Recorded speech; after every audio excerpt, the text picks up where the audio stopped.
archaeologist Klaus Schmidt visited the site and began digging. They realized what was really at this site. What he discovered was mind-blowing.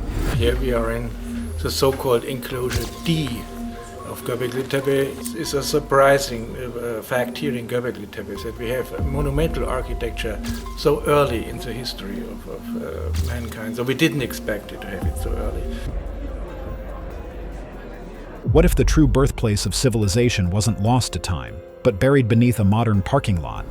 Because Göbekli Tepe, the extraordinary nature of it, we're looking at a major megalithic site, which is at least 5,500 years older. Just 2 miles from Göbekli Tepe, archaeologists found strange echoes in the soil. This incredible feat of architecture is not the most revolutionary thing about this place. And a carved stone slab placed face down, as if someone tried to erase history itself.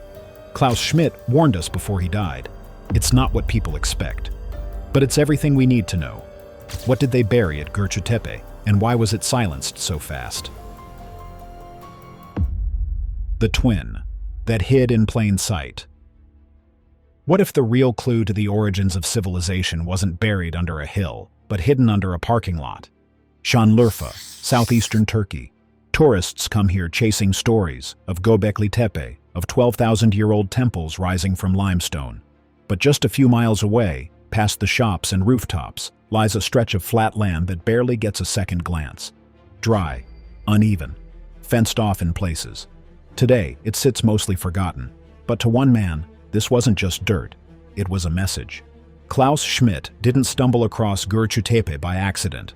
Long before Göbekli Tepe made him famous, before the world even understood what it was looking at, Schmidt was already there, running test trenches in 1995. But while Göbekli shouted in stone, Gürcü whispered in dust. No T-pillars, no snarling beasts, just mounds. 8 of them, to be exact. And here's where it gets uncomfortable. Those mounds are older than most of the buildings now standing over them. Because under that soil, Schmidt found layer upon layer, up to 6 meters deep, of human history. Continuous occupation from the pre-pottery Neolithic through the Roman period. That's more than 6,000 years of life. But instead of preserving it, the ground was paved over. Roads cut through it. Houses built on top. No memorial, no plaque, no protection, just silence. It didn't have to be this way. In his early years, Schmidt was careful, reserved. But near the end of his life, he started sounding different. Colleagues say he brought up Gürcü Tepe more often, not in passing, in warning. He once called it the key that explains the silence after Göbekli. Another time, just weeks before he died, he said, "Monuments don't just vanish. If Göbekli was the voice, Gürcü is the echo." And the echo is fading fast. Satellite images from the early 2000s show it clearly. The site shrinking year by year. One mound gone, then another. Nobody listened, not the developers, not the city, not the public. And that's when the theories started. Some researchers believed Gürcü Tepe was more than a settlement, that it held clues to what came next. Burials, figurines, even biological material. There was talk of a shift, from sun gods to earth mothers. Göbekli Tepe faced the sky. Gürcü, they said, faced the soil. Others suggested an astronomical alignment, lunar instead of solar. Same builders, different beliefs. A transformation in thought, not just in architecture. Schmidt didn't confirm or deny. He didn't need to. He was more interested in what it meant. And then came his final interview. Simple, quiet. One line that stuck with everyone who heard it. It's not what people expect, but it's everything we need to know. He died in 2014. Just months later, what remained of Gürcü Tepe's western quadrant, where he'd flagged evidence of early Neolithic hearths, was bulldozed for a housing development. It would take 7 more years before anyone returned to check what was left, but even then, the ground still remembered what Schmidt never forgot. The burial nobody talks about. Most people think Göbekli Tepe's burial was the real mystery, that a site so grand, so deliberate, could be covered up by the very people who built it. But few ever ask the next question, the one Klaus Schmidt quietly obsessed over near the end. What if Göbekli Tepe wasn't the only site deliberately buried? In the final pages of his field notes, under a section scribbled in red ink and circled twice, Schmidt made an unnerving observation. He noted soil anomalies around the eastern flank of Gürcü Tepe, sediment layers that looked unnatural. compressed too evenly, sloped too neatly. His team hadn't even finished trenching the area when development crews rolled in. But what they did uncover was enough to raise eyebrows. Tightly packed fill, mixed with small limestone fragments, organic residue, and a single carved stone slab lying face down. That detail never made the official reports. Researchers who reviewed Schmidt's unpublished records now suspect he was circling an even bigger idea, that Gürcü Tepe, like its sibling site, was not simply abandoned, but intentionally sealed. Not in a ritualistic flourish like Göbekli's dramatic burial, but methodically, almost surgically. And here's where it gets strange. The sediment matched none of the expected layers in the region. It wasn't natural wind-blown dust or flood debris. It looked placed. Why would anyone bury a domestic site? One theory, rarely discussed outside internal circles, is that something happened at Gürcü Tepe toward the end of its use. A trauma. Not a collapse, but a reckoning. The broken figurines, the burned tools, the smashed hearths, even the absence of bodies in the later layers. Archaeologists have long debated whether these were signs of conflict or closure. But what if they were both? If Göbekli Tepe was buried as a ceremonial goodbye to the age of gods, then Gürcü Tepe's burial might have been a quieter, more desperate act. Not about honoring the past, but about hiding it. There's even a line buried deep in Schmidt's correspondence that fuels this suspicion. In a message dated June 12, 2012, he wrote, "The layers don't lie, but someone might have tried to silence them." Some believe he was referring to erosion. Others think he was hinting at something much older, the cultural memory of an ending that wasn't meant to be remembered. And here's the kicker. In 2022, a university-led drone survey over what's left of Gürcü Tepe detected ground disturbances in that same eastern section. Nothing conclusive, just shifts in density. But it was enough to make one visiting archaeologist say, "It's not what they built here that shocks me. It's what they buried, and how fast they did it." So now the question hangs in the dust. What was down there? Because while Göbekli Tepe may have buried its gods, Gürcü Tepe might have buried its truth. But that wasn't the only strange discovery tied to this site. Beneath the surface, literally, another mystery was quietly taking shape just south of the original mound. The shadow circle beneath the soil. They say civilizations rise with monuments and fall with silence. But what if silence was the strategy all along? In 2010, a geoarchaeological team conducting soil resistivity scans across Gürcü Tepe's southern boundary made an odd discovery, a subsurface anomaly shaped like a crescent. At first, they assumed it was a natural rock formation, but when one of the cores came back with traces of worked limestone and ash concentrations dated to roughly 8300 BCE, the team flagged it quietly, labeling it Feature D and shelving it for later seasons that never came. For years, nobody followed up. Not until 2021, when a graduate team from Heron University revisited the zone during a limited resurvey of surviving land parcels. What they uncovered wasn't a formation at all. It was the outline of a semicircular enclosure, shallow and sunken, lined with stone-packed post holes. No pillars, no carvings, but in its center, a hearth, 2 shattered grindstones, and 3 deliberately placed animal skulls: fox, boar, and crane. The pattern felt familiar, not identical to Göbekli Tepe's ringed sanctuaries, but echoing something older, or maybe younger. Some began calling it a shadow circle, a ritual space stripped of spectacle. Others thought it marked a transition point, where sacred geometry shrank down into family practice. A ring not for gods, but for gatherings, for cooking, for storytelling, and perhaps for remembering. What made it more intriguing were the objects buried near the outer edge. 2 palm-sized figurines, both burned. One shaped like a hunchbacked woman, the other a headless creature with long fingers carved into the sides. Both were packed in clay mixed with red ochre and plant fibers, some of which, once analyzed, turned out to be wild flax, possibly used in early textile weaving. That changed the game. Until then, most scholars had assumed Gürcü Tepe was purely domestic, a village growing from Göbekli's ashes. But this new feature blurred the lines. It wasn't a temple. It wasn't a house. It was something in between. A third space, hinting at a society not just shifting beliefs, but compressing them. Flattening the boundary between sacred and routine.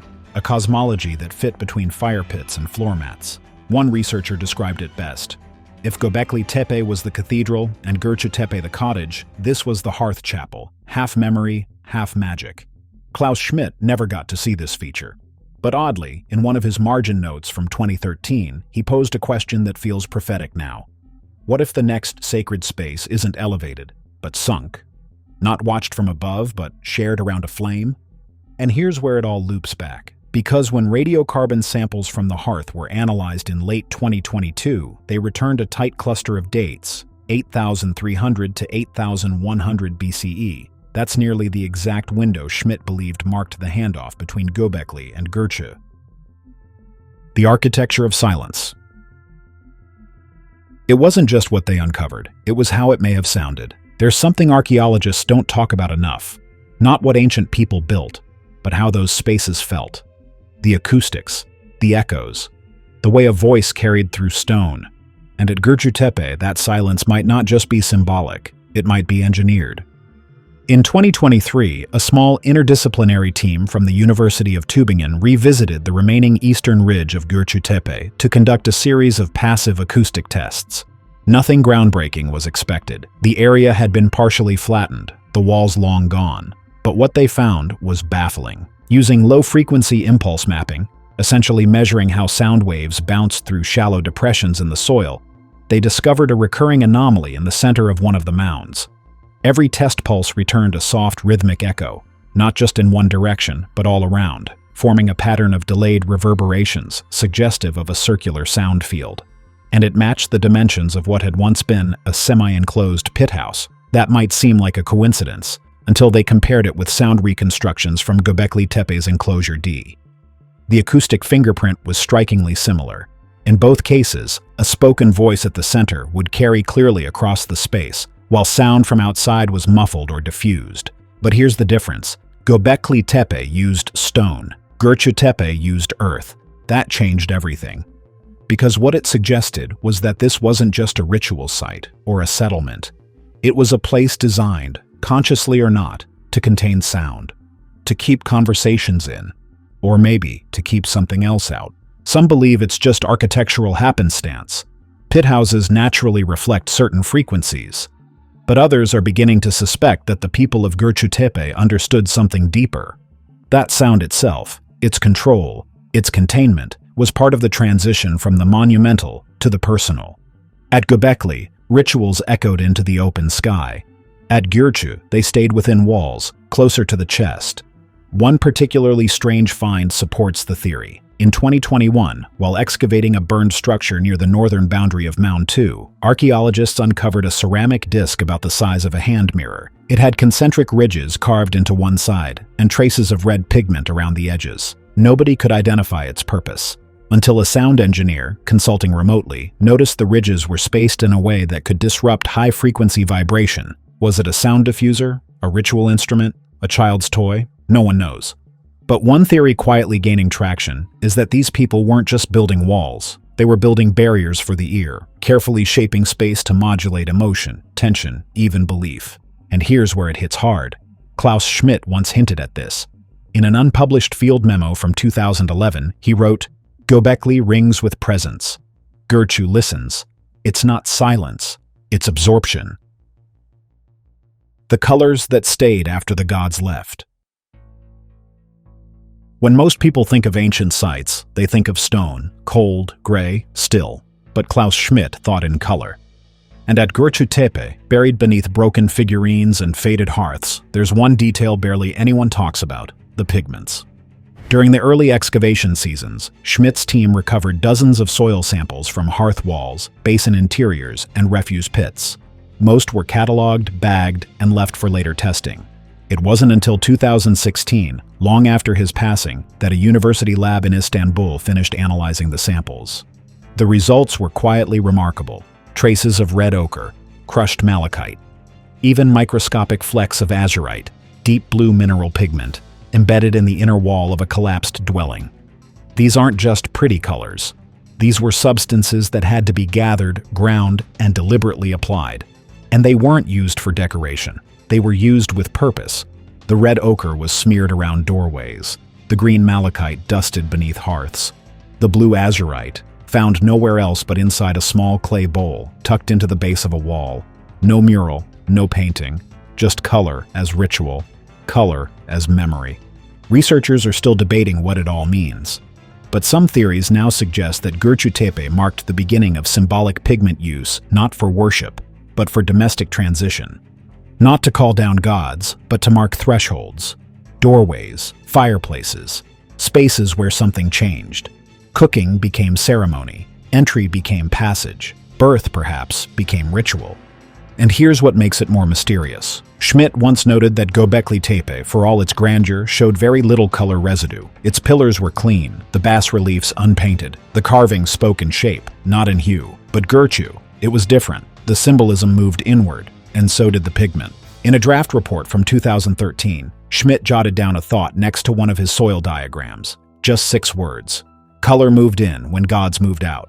He never elaborated, but those 6 words now guide an entire research team re-examining pigment use across Neolithic Anatolia, and they're finding patterns. Sites with high pigment frequency tend to be smaller, domestic, more intimate. The grand sites, Göbekli, Karahan, Safer, are largely monochrome, which raises a new possibility.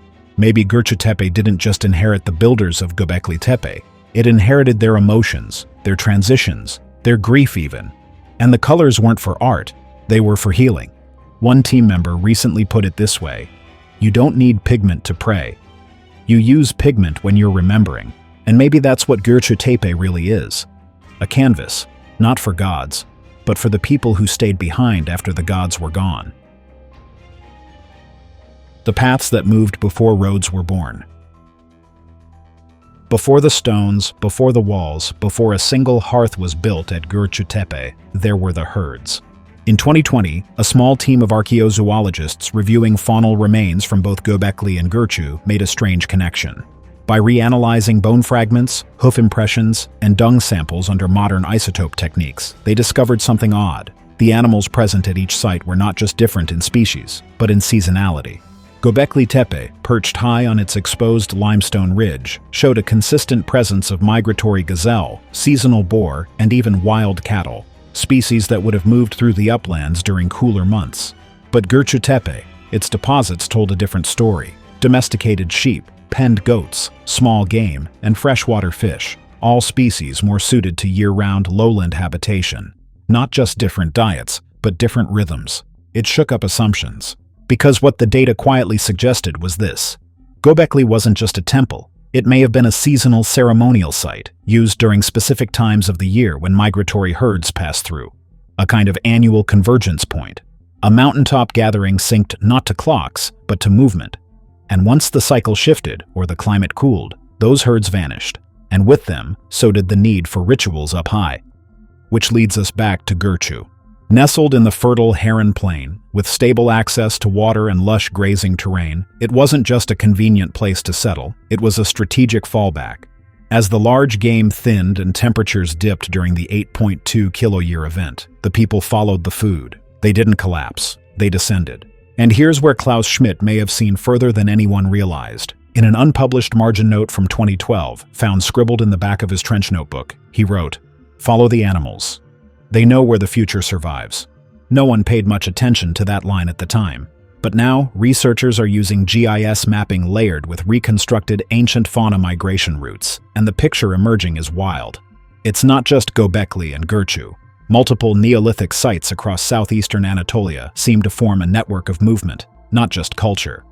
Pathways that followed prey, water, and weather long before written roads. And that may be the real link between the twin sites. Göbekli was where the people gathered, perhaps in spring, to honor the sky. Gürcü was where they endured, through winter, grounded in soil and routine. 2 sites, one seasonal rhythm, civilization riding the backs of animals, chasing survival in slow generational waves. And just like that, everything shifts. Subscribe now and tell us what you think in the comments. Thanks for watching. See you in the next one.